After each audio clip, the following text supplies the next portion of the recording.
Like we got rejected by Y Combinator 3 times. And every time we pitched to them about CO2 utilization, and it's like, what are you talking about? Like, what do you make with this? And guess what? We moved on, 2020 onward. The next year, they opened a whole vertical for carbon tech, and funded a whole bunch of companies doing precisely what we were pitching them like 2, 3 years prior.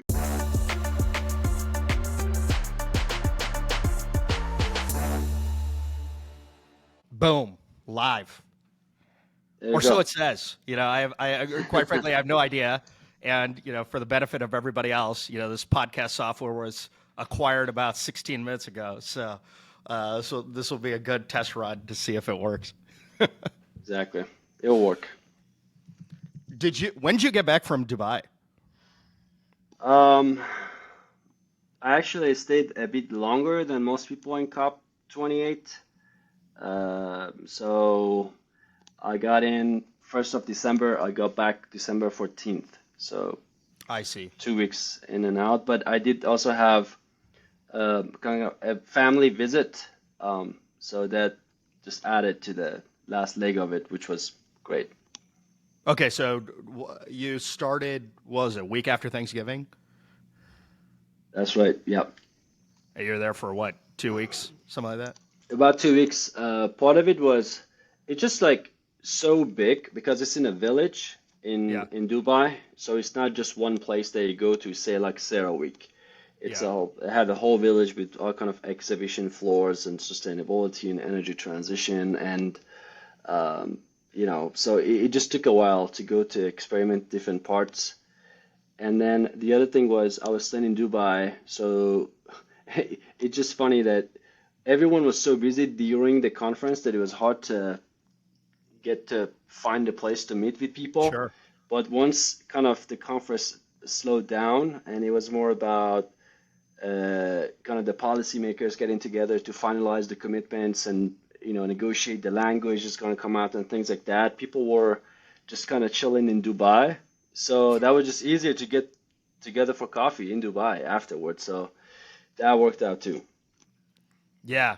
I saw like 50 pictures that all look like they were from the same spot. Like everyone at COP28 was like an Exxon employee that was taking a picture in front of that, like, funny structure or whatever. It felt like it was the big dome in the middle. Yeah. Like everyone was under some arch or something. That's what it seemed like. That there's something about I'm not surprised. I think once you see that dome for the first time, it's like, holy hell. It's just, how did they even build this? It's amazing, the size of it. And so it just, everyone just loved it. That's not surprised that a lot of people were taking pictures there. But yeah, I was looking at the pictures like, yeah, I was there. And it was weird that you run into people. It's like, oh, was that CEO of Moji that were just like walking by? And just going back to looking at the, people's LinkedIn profile to make sure these are the same people before you go to say hello. So that's a cool thing about COP, that you could run into anybody. Like I went to panels where I got invited to this Bloomberg Green conference, and when I walked in, Ray Dalio just came out of a room. We're just grabbing coffee, just walking by, and it was like, wait a minute, was that just Ray Dalio just passing by? And he was next on the panel that morning, so I listened to him. And John Kerry was a speaker. Yeah, it was just elevated profile of just speakers and all around that you could just have a conversation with before, after, which was a cool thing about being there. Well, I think the celebrities looked at the schedule of where COP was held and said, okay, Dubai seems like a pretty good time in winter versus like, where was it before? It was like Glasgow the year before, and then like Egypt. Yeah. And next one is going to be in Baku in Azerbaijan. Yeah. So that'll be interesting. We'll see if it's and then well attended. Right. And the one after that, 2030 in Brazil.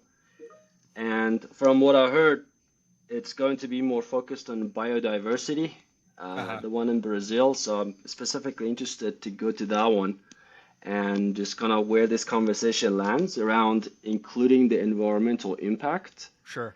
uh, as much as just like the carbon emissions, like issues like biodiversity. And so the one in Brazil, I think, is going to really be where the rubber meets the road.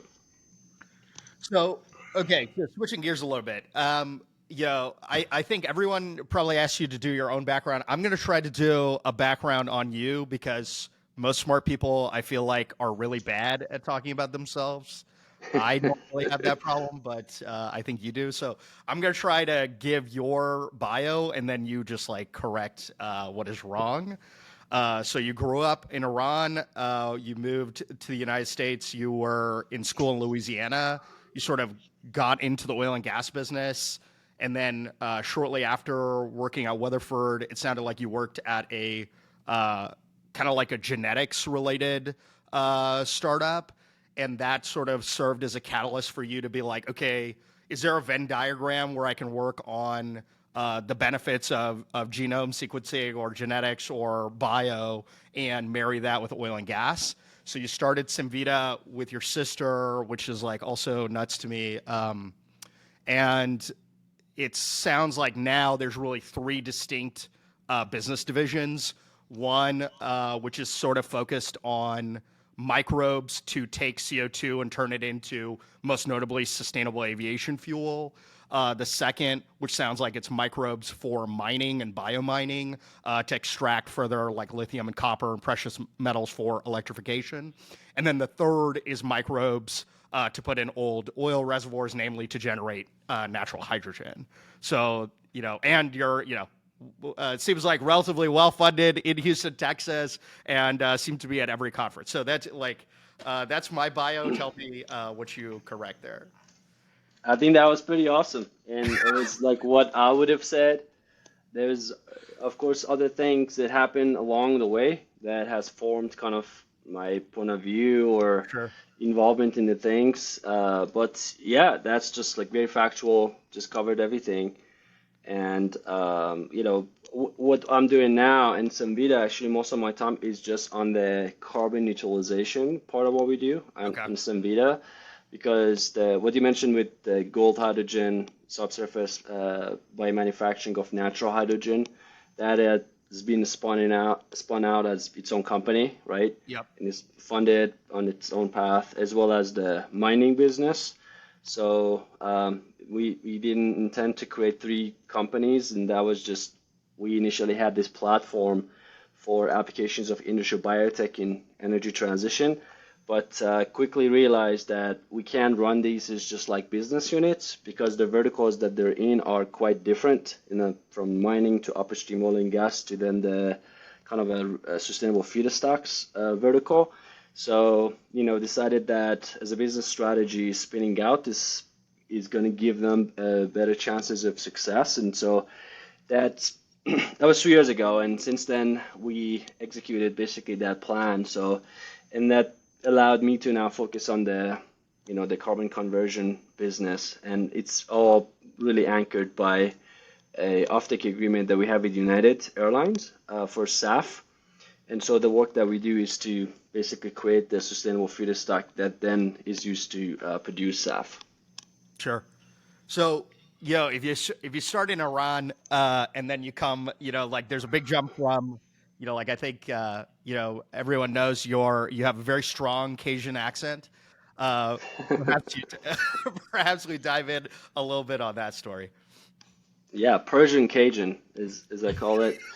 But yeah, actually, I'm happy that when I came to US, if you could have, if you would have asked me, we're going to Louisiana, Montana, whatever else, I just said it's US, it's great, let's go. It doesn't matter what it is once you land. So I only applied to one university, and that was UL Lafayette, and the professor there, just off of that application, said, "This looks good to me," and I didn't do anything else. It said at the time it was like, why would I spend another $100 application fee for this other UT whatever or A&M, and I didn't know really as much about the profiles and like Ivy League You and were a cheap whatever date, else. you know. You were just Yeah, like, I was efficient. They said, this is the pathway, so let's just do it. But the fun part is where I did get my culture shock coming to US was once I landed and we went to Bourbon Street on Mardi Gras, basically from Iran, and that's where I was like, okay, we have arrived. it's like, And you know, like you're telling me there's no Bourbon Street and Mardi Gras in Iran. absolutely not, far from it. So, yeah, actually, since then, and it's interesting how Louisiana has become like this second home. So even now that I've lived in Houston for about 15 years, I'll use any opportunity to go back. As a matter of fact, just last night we're making plans to go Oh, back really? to Mardi Gras because it's coming up, next month. So, Yeah, Mardi Gras with uh, a baby emoji is a little different than let's call it, 20 years ago or 15 years ago. exactly, yeah. That's funny. So then, okay, so first gig out of college, it sounds like Weatherford. Actually, there was a chapter before Oh, that, really? and yeah, so the first That job that I chapter has had, been excluded, Moji, from LinkedIn. I just want you to know that there was an exclusion event there. no, that's where you have to say more experiences, then it would drop down. But the first job I got was at this company called Tesco. Okay. They do drilling technology. It was top drives, casing drilling, and casing running. The way I got that job was when I was in master's program. The whole time I was stressed out about, well, I need to get a job after this, right? And so I decided the pathway to do that is to actually do a thesis as a project that a company needs, right? So then I could then kind of use that as my entry, and that's pretty much what happened. I literally just researched drilling technology, and casing drilling came up, and I got interested in that. And as I was researching it, I realized casing drilling is actually a trademark for this company's name that will keep coming up called Tesco. So I looked into it and it's like, oh, they're in Houston and this is what they do. So I reached out to them and said, I love this tech. I want to do research about it. Is there a problem that you're trying to solve that I could help with? And this is not going to cost you anything. I'm just going to do this research and I will just give you the thesis at the end as well. So it just turned out that the guy that opened the email was a UL alumni who Oh, loves Lafayette and who has had apparently this Iranian roommate that he, had done a lot of fun stuff together. So he just loved it, and he just went on and on about his time at UL Lafayette and all the fun that they had, and it just worked out. So he said, "Yeah, there is one thing that we are working through. They were trying to figure out a phenomena that was happening. I won't get into the full story, but there was this thing called plastering effect, where you're drilling with casing instead of drill pipe because casing is bigger diameter, right? As mhm. you're turning it and drilling, it actually rubs itself on the wellbore wall. So when you're drilling through areas where you would normally experience lost circulation, like you lose the mud to the formation, with casing, they were not seeing that, and they were wondering, is it that the casing is kind of healing some of the fractures, and is that why? And if so, how do we control that? What is the right diameter of the casing compared to the wellbore? Uh, what about the, particle size distribution of the lost circulation material and all that And what stuff? year was People, this? this is 2009 and 2010. So you're really knocking out where like people really still didn't really know what they were doing in terms of like full scale horizontal development. Yeah, that was starting to kind of really take front and center, Yeah, but this was more about surface vertical holes, even though I we see. did also directional, but it wasn't for hydraulic fracturing. It was more for conventionals. Um, but yeah, that led to the project that I started with them. They would send me samples, and basically I finished half of what the whole scope would have been. So by the time I was graduating, I told them, hey, I'm graduating, by the way, and this is what I've done, and this is what I could see as the next steps. So I made up an excuse and said, I'm going to be in Houston, would love to meet with you all and present and this and this. And they said, okay, yeah, come on in. And I went there. Then Monty Montgomery, who was the guy who I first talked to, he took me and introduced me to the VP and another people. And it just worked out at the time, in this 2010, that they ended up saying, yeah, we might as well just get this guy to finish this work. So that's how I got the job with Tesco. I was there for about 2.5 years. And that then Schlumberger bought our division of casing drilling from Tesco. Oh, okay. And that's when I was already engaging also with Weatherford, and I decided to just move to Weatherford.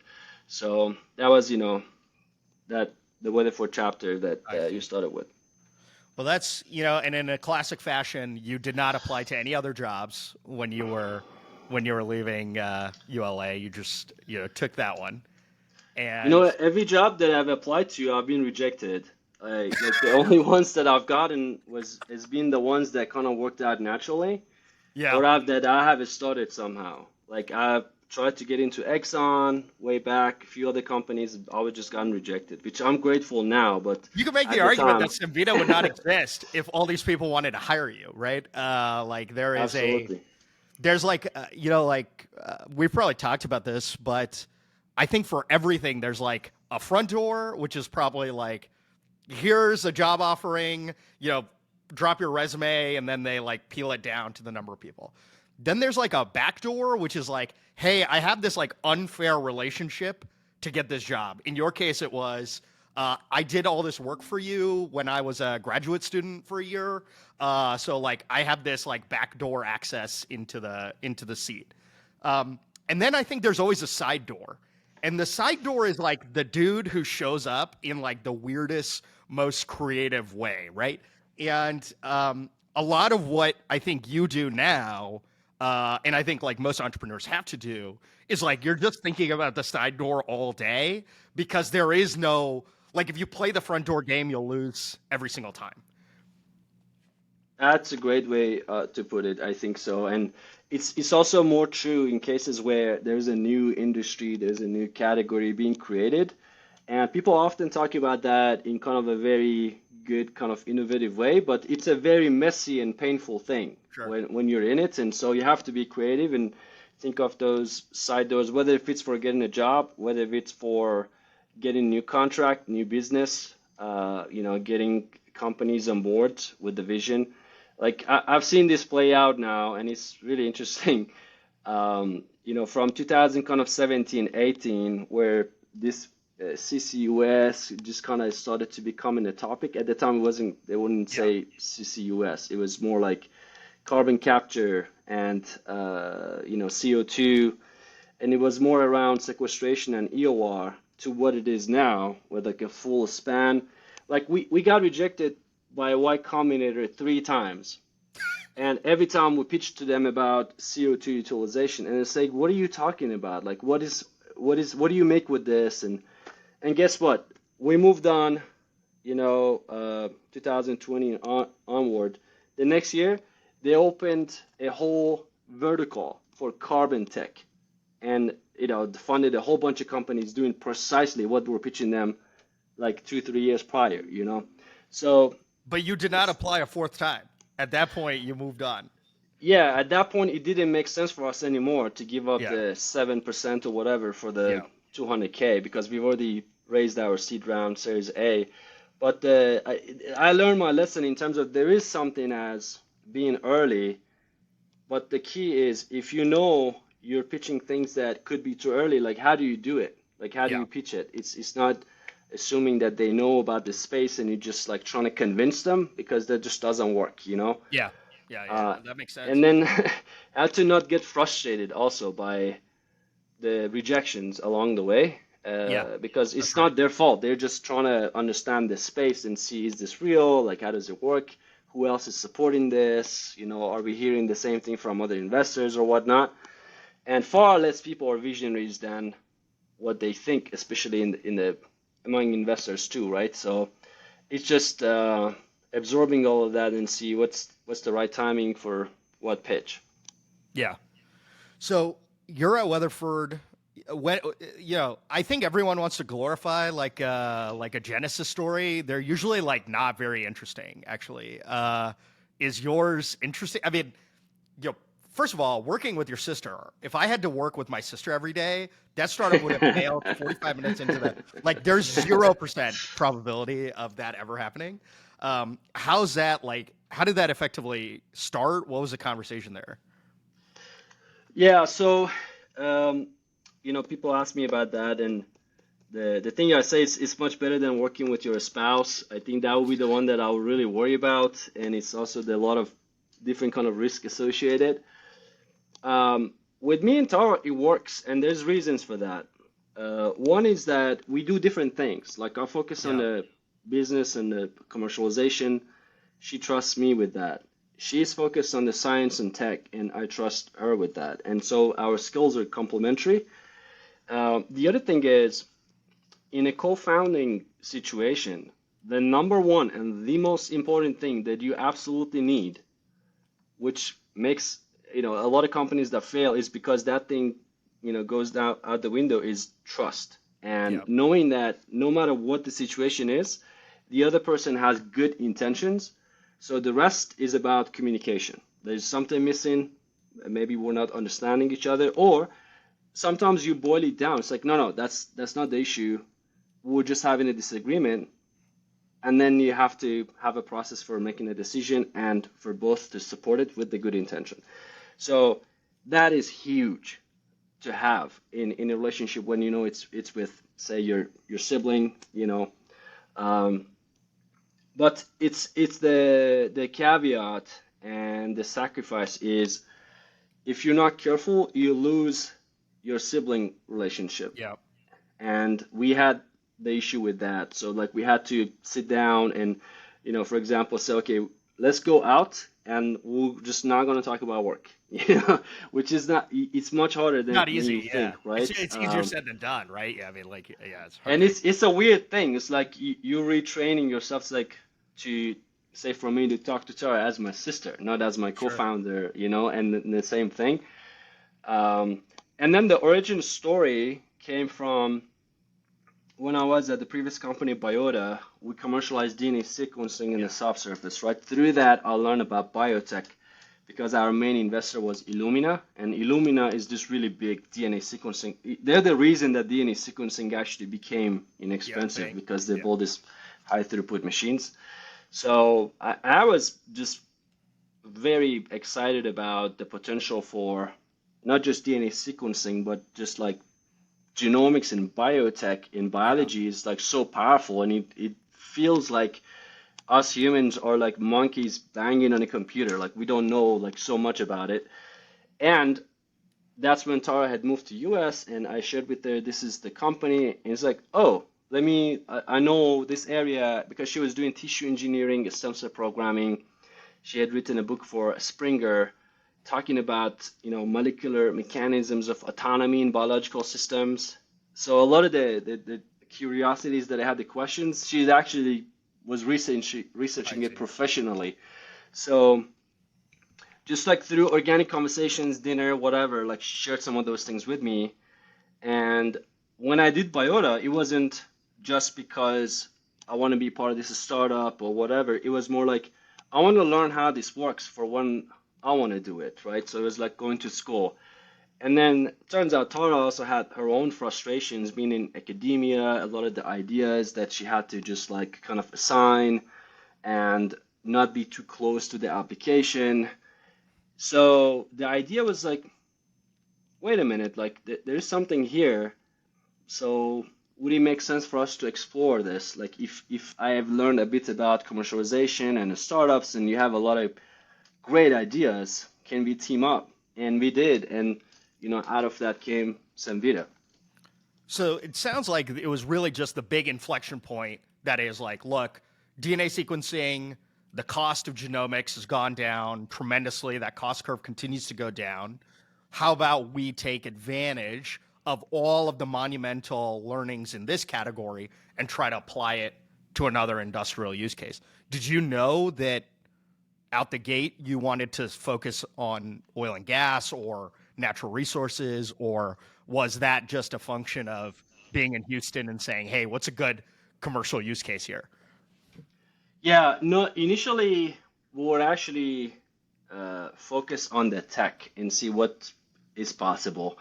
And that's even rooted in the name of the company. Cemvita is code, energy, and mass, because part of what Tara was doing in the Springer book that she published was she proposed this new idea for relativity of code, energy, and mass. And what she was saying was that we all know about relativity of energy and mass, but in biological things, there is this third element which seems to be driving how energy is converted to mass and vice versa. And say DNA is an example of that. So it's like the biological material, which is also the data, which is unlike say 0 and 1 who don't have a like a mass and energy level, right? So code, energy, and mass, and vita is like life in Latin, right? So then basically we zoom in on this idea that wait a minute, like us humans, we're really good at converting mass to energy or forms of energy, like when we burn stuff to make heat or like, but we know very little about converting energy to mass. Like it will happen with photosynthesis with like photons and light to glucose, for example, right? And it's like, is this something that we could actually do? Like, can we build Could you technology mimic that, these biological processes? right, yeah. And so we zoomed in on that and we said, okay, what if we build a machinery that could do that? And that's how we zoomed in on photosynthesis as the first use case, and that's how CO2 linkage came to be. CO2 and water, light to sugar as a feedstock. We did a project initially for actually deep space exploration with the idea of using the CO2 that astronauts breathe out, turning that into sugar so that they could eat as a regenerative life support system. And because the sugar that they would use, it's not about the cost of the sugar, it's about being able to do it. It's a life Yeah. support system. And then further down, say for Mars, as they call it in space, in situ resource utilization is the same idea, right? Yeah. So, but once we kind of, that was just kind of get a feel for what's possible. But then around 2017-18, this big wave came through with at the time ESG and carbon, and companies started to talk about it, and I could see that okay, this is gonna be a thing. So at the beginning, I said, okay, well, I know some of the players in this space, so let's go talk to Yeah. them. So, but when we talked to them about CO2 utilization, it was like, so, like, are you talking about EOR or like, Yeah. is this a direct air capture? And it was just not resonating at all. Like, they just didn't get it, and we didn't know how to better explain it. Um, I mean, Up until, the primary utilization case, and even today, right? The vast majority is just enhanced oil recovery, right? It is, we're using CO2 to pump more oil. That seems to right. be, at least at this 10 seconds in time, the most compelling use case of CO2. Whether people are excited about that or not is perhaps a separate discussion, but that is a primary CO2 utilization use case today. Exactly. That has the volume that is actually meaningful. Right. Um, but that where for us at least there was this kind of a change that also kicked things into gear for Samvita was I got a spot thanks to Maynard Holt, John Gibson at the time at TPH. They were doing this crazy kind of entrepreneurial events called Yeah. Energy Disruption. And This is so when? What year would this have this been? is 2018, October, I think. Okay. So I got a spot to do a presentation, and it's still online, the presentation, Oh, really? the video. And basically, I called it this is CO2 utilization from Mars to Midland. Hmm. And what I was presenting was, are you guys aware that space industry has been thinking about carbon and CO2 utilization for a long time? first of all, why is it that oil and gas is not being the industry taking the lead on that research? Because if anyone knows about carbon transformation, it has to be us Yeah, than any other industry. And then second, uh, how could we use those learnings in this CCUS emerging category from right. space industry and beyond? And who are going to be the leaders in that space? And I had a slide where I was talking about is this going to happen to oil and gas, or is oil and gas going to take the lead and participate proactively? Yellow cab, Uber kind of comparison, innovator's dilemma in real time. And turns out Vicky Holub also had a talk at the same conference, and she mentioned about this initiative that they're working towards, and the focus on carbon management. And Tara was there. I told Tara that that's Vicky Holub, CEO of Oxy. You got to find a way to say hi to her. So, the thing with Tara is not like a sales Sure. person or like It's what you would probably a call good like a thing, by the way. right. Probably a really good thing that the most technical person is not very good at sales. That's probably a good Yeah. sign. Or like a obvious extrovert. But if Sure. she's on a mission, she will get it done. So she's like, all right. So she went, from what she told me, she actually ended up catching up with Vicky coming out of the bathroom or like on the way out or something, and made the connection. And Vicky said, "Oh, this is very interesting that you could do stuff with CO2. There's someone that you need to talk to at Oxy. Let me connect you guys." And they exchanged cards. So we set up that meeting. That turned out to be Rob Zeller, Okay. and Yep. that initiative turned out to be Oxy Low Carbon Ventures that they were about to launch. Sure. And Rob, when we met him, and this is why we love Rob, because he's first principle kind of thinker, Sure. visionary, which is who exactly was the person that was needed to launch that Yeah. initiative. So kudos to Oxy. And also he was coming from OxyChem. So his view was like, I know about this EOR and all that, but his world is on surface and he knows about gas transformation, right? Hmm. So he told us about VCM and ethylene, and that can you make ethylene from CO2? We said it's possible, plants do it. Yep. And then that ended up being the first project, which ended up becoming the investment from Oxy, and everything else from there. Well, so that's awesome. So you effectively have a second inflection point, which is, call it 2018, carbon management becomes a thing. Now, it's only really a thing because Oxy wanted it to be a thing. To be clear, it didn't feel like there was anybody else that was really taking the charge on that. But that is the second inflection point, right? Like if Vicky hadn't really Hmm. been there, or like that, if they had been focused on something else, it probably would have started a different day. Yeah, I think so. And the other part of this was, and this goes to talk about uh, there are companies doing this that came from the industry that are in Houston, for example, and there's others that more like opportunistic or people who don't know about the hard assets and Yeah. the actual industry, but they're passionate about helping out, right? I think it was very helpful that the fact that I had been to the Oxy office many times before with Yeah. Weatherford, with Biota, with Tesco, that this intro came from Vicky, that we were in Houston, that Tara was there laying out the foundation of the science of what she thought was possible, resonating with Rob as also a PhD, Yeah. kind of having the conversation. And Rob keeping that open mind. It's like, you know, let's see what they could do. I mean, this is Sure. just like two people with an Yeah. idea, but usually this is not normal to happen with, say, a company Yeah. Yeah. like There's a that lot of with serendipity here, a right? Like, company I like mean, Oxy. if you had been doing the same version of R&D in Boston, it's highly unlikely that you would be this focused on this industry. I just don't see how that would have happened. Right. Yeah. And that's where we once we kind of turn this more into a system of, oh, wait a minute, what can industry biotech do for energy transition across the Yeah. landscape and the mining and the subsurface and everything else?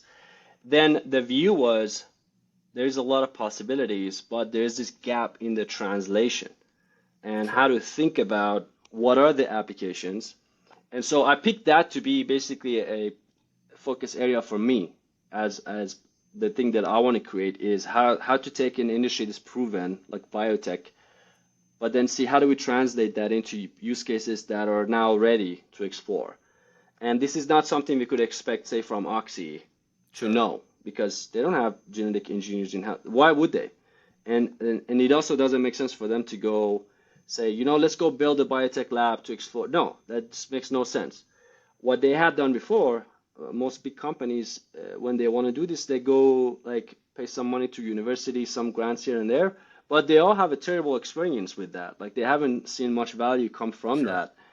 And so I think that this is why you see this big traction now with the startups doing versions of this with big companies and becoming a bigger part of the innovation system, apart from the internal R&D that companies are doing and in partnership with them. So if you think about them sort of taking a bit of a charge, when do all the other companies come after them? So if you said Oxy's taking a bit of a charge, let's call it October 2018, when did you start seeing other sort of the herd coming in from a momentum perspective? I think it depends what aspect of CCUS you're referring Yeah. to. At the time, other companies made bets. If you remember, there was this alliances forming. There was like, Oxy and Carbon Engineering. There was Yeah. Exxon and And Global that was like Thermostat. 2019 maybe on DAC, something like that. Yes, yeah. So that alone was a thing, and not as much CO2 utilization Sure. at the time. But then off the back of that, there was this bigger push on sequestration, Hmm. and language is starting to change from CCS to CCUS. And then actually DAC was not a standard. It was more, they call it direct air capture and carbon capture, but then the DAC terminology compared to CCUS became more like these are the different aspects. Sure. Um, yeah, I would say 2019 probably took another year for that spectrum to start forming and companies are starting to make bets. And that's still continuing in terms of what's the end use case and the strategy for decarbonization. Yeah. I mean, and then you have another inflection point really with the IRA, and we're Yes. still getting some version of clarity around that today, right? So you have new clarity around hydrogen, which was really up in the air for a while, and it feels like it seems like a lot of people are not necessarily happy about the language that sort of came out of that. Yeah, I've been getting just talking to different people from different parts of the ecosystem. There's definitely, but I've seen more negative reaction to it than positive.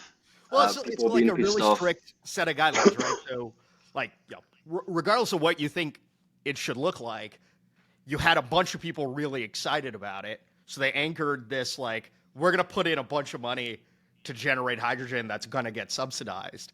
And now you sort of look at reality and say, oh, it was a lot more, we expected it to be a lot more generous than it was, rightfully or wrongfully. And now all the people who are sort of on the wrong end of that are not very pleased, right? So what it does is it does reduce capex in that category. Like without a doubt, there's already a bunch of projects that have been yanked. So it'll be it'll be interesting to see how it plays out. But that market is going to be smaller than what I think people expected it to be a year ago because there was an expectation there was a lot more money flooding into that market, right? That's right. Yeah. And the way that kind of crosses over with some of the work we have on the way is mostly on the gold hydrogen side of Yeah. things, because there's basically what we're trying to do with gold hydrogen is to get to less than $1 per kg Yeah. at about the same carbon intensity as green hydrogen, which is Yeah. close to nothing. Yeah. And that's because we just don't have emissions. Like we Yeah. recapture, re-inject the CO2, and the rest is just powering the pumps to inject the Yeah. package of the microbes and the nutrients. But interestingly enough, that is providing a lot of people who are looking only at kind of a green hydrogen and the ecosystem. Now I've been getting more requests like, let's talk about that again. The gold hydrogen part in that spectrum, because I think curious to hear your thoughts. Eventually the color things will just kind of Yeah. go away, and it's more about what's your cost, what's your carbon intensity, and Right. that's been also in the guidelines. They never cared as much about the, oh, this is for green or whatever. It's more about that sliding 0 to 3. It's not, doesn't talk about colors. It's just talking about the carbon intensity. So Well, that's a good thing. I think most people are going to look at what is the most capitalist opportunity. So, like, if you remove, like, what is sustainability and what is not, I think at its very core, what is sustainable is something that makes money. And so here, if you incentivize a bunch of subsidy for something, and all of a sudden it makes money, money will pour into it. Whether or not it would have without subsidy, sort of a different question. Now, so on the subject of like gold hydrogen, to me, the use case, and we've talked about this, is you have a bunch of old oil wells. And the reality is that, is plugging them the best thing you can do for those wells that in theory could survive another 10 years and be productive in any sort of fashion. And whether it's chemical treatment, whether it's some sort of novel solvent, whether it's microbes, sort of to me are sort of irrelevant so long as it's something that we can put down, and now all of a sudden we've turned what is a liability into an asset. And if you can mix that hydrogen into nat gas and sort of make it now carbon negative, all of a sudden that can be feedstock for whether it's renewable natural gas to generate SAF someday. Like, there's a trillion different ways to play that green molecule longer term. But I think, like, forget about the green molecule for a moment.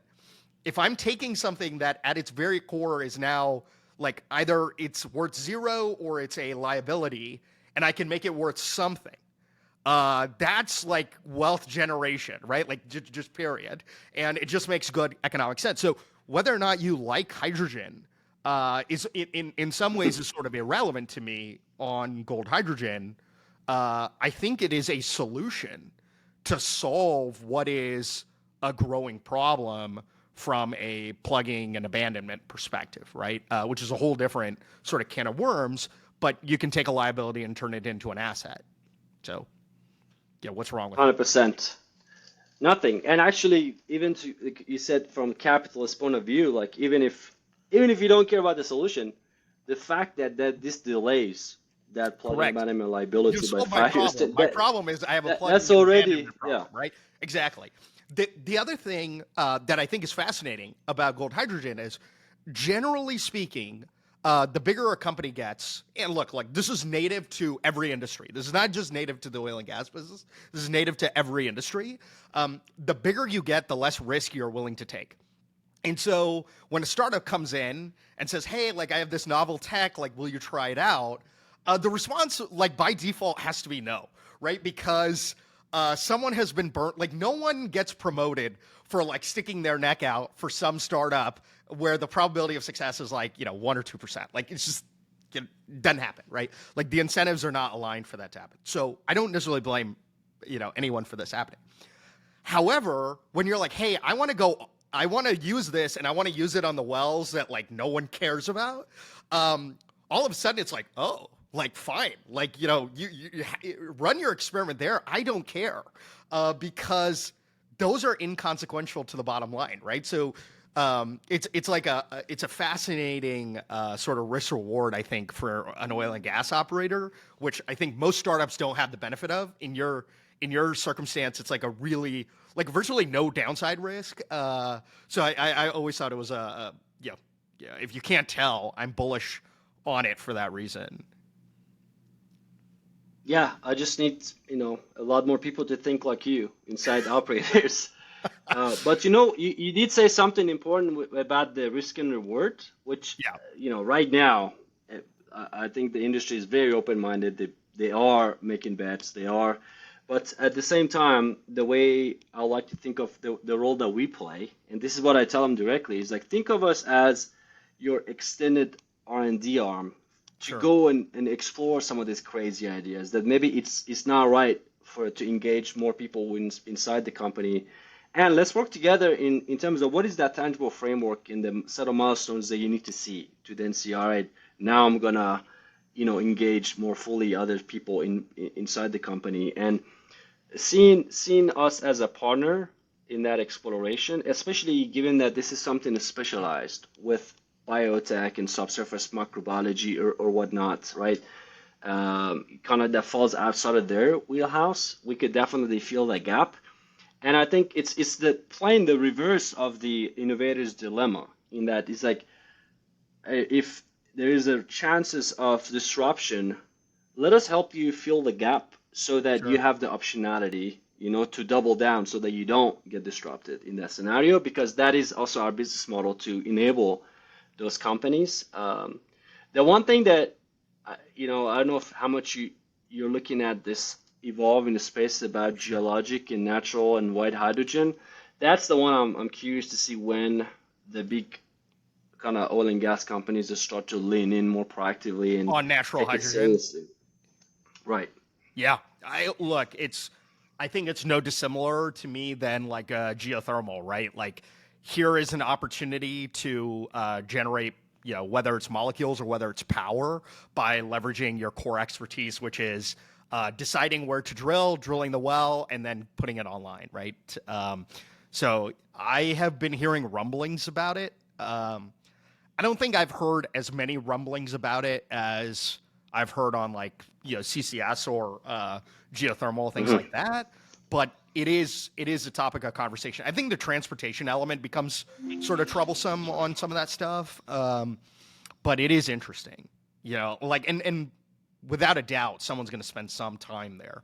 Like I think the fascinating part is if you take a lot of these large companies and you put even a small percentage of their capex into energy transition. So like you'll catch a lot of flack, which is like, oh, Exxon's only spending like 2% of their capital budget here or something like that. It's like, yeah, but that's like a lot of money, right? In absolute terms. And like you could want it to be like a Right. lot bigger, but it sort of doesn't matter because it's like billions of dollars. And so like by definition, if that billions of dollars gets diversified, like there's going to be a couple hundred million that find itself in a natural hydrogen division relatively soon, right? And Right. that's where the R&D dollars of scale come through in partnership with a startup that says, "Hey, I have some novel idea. I don't have the funds, I don't have the resources to execute on all of this. If I'm right, you're going to make a lot of money. If I'm wrong, it pretty much doesn't cost you anything." So, like, do you like that risk reward? And it just takes one person like you guys had in fall of 2018 to be like, all right, let's try it out, see where this goes. And Exactly. Yeah. so it is an interesting risk reward. But I think a little bit from a trend perspective, we're probably like there was a lot of hype around a lot of these categories. Let's call it when the IRA first passed, and like a quarter after that. Um, the macro today is like sort of interesting where you got like low-ish commodity prices and high-ish interest rates. And so I don't like, we're hearing every couple of weeks about like some energy transition startup or project sort of getting delayed or canceled or whatever. And so we're probably in the winter of some of this from a trend perspective. That's okay. Like these things sort of come in ebbs and flows. I'm curious what you think like people should think about in that winter, right? Like we've talked about this a little bit, but like it you've been playing this category in some way or another since before it was cool, if you will. And then it became really cool and it became really hot and then it sort of cooled off a bit. What do you think, is the best thing to do now when we are, call it in the winter? I think it just, and you said it already, it's just going to the fundamentals. Like if what you do has a business model that is going to create revenue that could compete with the status quo, and that is the whole point of the focus that we have on CO2 utilization as opposed to just sequestration. Sequestration doesn't have a business model. Everyone Yep. spends money, no one makes money.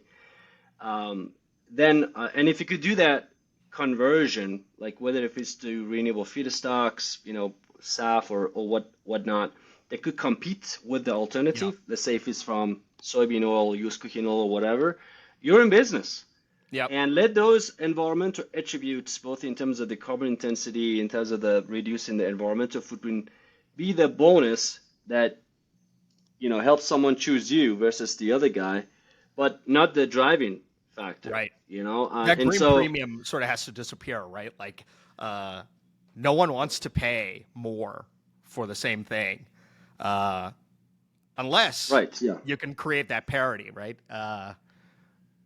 Right. And so this is where like fundamentally, let's say if you think about e-fuels versus using biology to make Sure. renewable feedstock. So that's what's fundamentally is different because we're not just using biology because it's like sustainable. It's because it has the power to actually bring the cost down because Yeah. reactions are precise. You don't have random, co-products, byproducts to deal with. You could run the reactions under ambient pressure and temperature. What does that mean? Oh, you don't have to supply 800 degrees C and spend that energy. Um, and so taking that learning and applying it here is a chance to bring the cost down.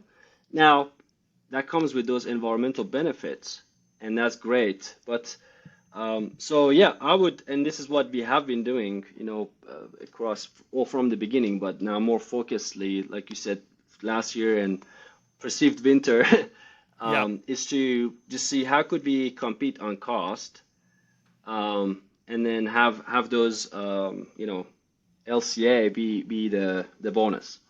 Yeah. For sure. Okay, so one last topic to cover.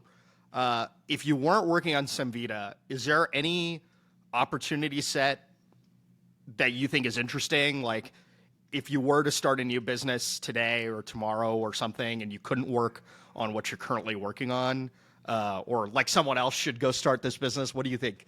What do you think it is? Actually, there is one thing, and it's also when Tara and I were ideating on like Yeah. what to work on, we went through a few weeks of like exploring, just going crazy in terms of what are the things, and this whole category of energy conversion and sustainability was one, and then the other one, which is still very passionate about, is biological data storage and computing. And Okay. so the idea of if you looked into the energy input into data storage and Yeah, it's the huge. increase in demand Yeah. and also the limitations that we're having in computing power Yep. and whether if it's even supercomputers and the fact that we still cannot have exact solutions to problems that translate into things like protein folding, which is the underlying mechanism for some diseases. Because if your body is not making certain protein, Alzheimer's, other form of diseases that are linked to protein folding. There's other optimizations. For example, if Amazon wants to send a package, how do you decide what route is going to give you the Yep. most fuel efficient pathway and what truck and things like that. So that all translates into solving the same problem. And turns out our body under ambient pressure and temperature is solving like All millions of day, those every day. Yeah. problems every Yeah. second. Yeah. And this is also why your brain, that is only a small percentage, is like 3 pounds compared to your body weight, Sure. but it's spending 25% of your energy input is going to your brain Yeah. because it's doing that. So when is it that humans could start to actually understand that and build Yeah. computers that could replicate that, right? I think that's really fascinating So you're area. effectively saying, To, look, we have like a compute infrastructure which is built on, whatever it's built on, but it's not built on any sort of biological replication, right? And now we're going to build all this generative AI, and it's just like code running on steroids on top of GPUs. Your contention is, what if we took that same approach, but we built it the same way the human bodies and the human brain works, versus the way it currently works? yeah, and I mean, the most advanced technology that exists in the world is the human body. And that's the Yeah. cool thing about biology is that it cannot be denied. Like once you Sure. see a plant growing outside, photosynthesizing, that's technology at work. Yeah. Now, if we don't yet understand it and can't replicate it, that's our problem. We're just Right. very early in that journey of understanding, and we've come a long way, but still, like, there's so much we don't know, right? But that whole category of understanding biology and then re-engineering it for things that we need, whether Yeah. if it's for sustainability, enabling new applications, all of that stuff, is just like so fascinating to me. And Yeah. part of it is just thanks to Tara, just exposing me to some of these ideas, reading her Sure. book. She lays out some of the foundations of the same kind of the biology of life and how that's described, you know. So yeah, if he wasn't Cemvita, I definitely would love to, because that's just fun to do. Like I don't Sure. see those as like a job to do or something. That's just like fun to do. Well, you're swapping a little bit of your Venn diagram here, right? Which is like if your Venn diagram here is like, okay, biology, the benefits of gene sequencing and everything we've got going on there, and then one circle around industrial application, let's say, broadly outside of energy is encompassed there. You're just switching that circle with like general compute, right? Like, and how can we change like computation by being influenced by those other two things? That's right. Yeah. Yeah, yeah. Well, awesome. If anyone wants to catch you, what's the easiest way to get a hold of you? LinkedIn probably would be the easiest way, Yeah, you got like and that's what? just It's send a the lot of money. followers. I'm a micro influencer. You're a micro influencer. Well, awesome, Moji. It was good catching up. I'll catch you again soon. Likewise. All right, man. Awesome. Take Sounds care. good, man. Take Bye. care. Bye.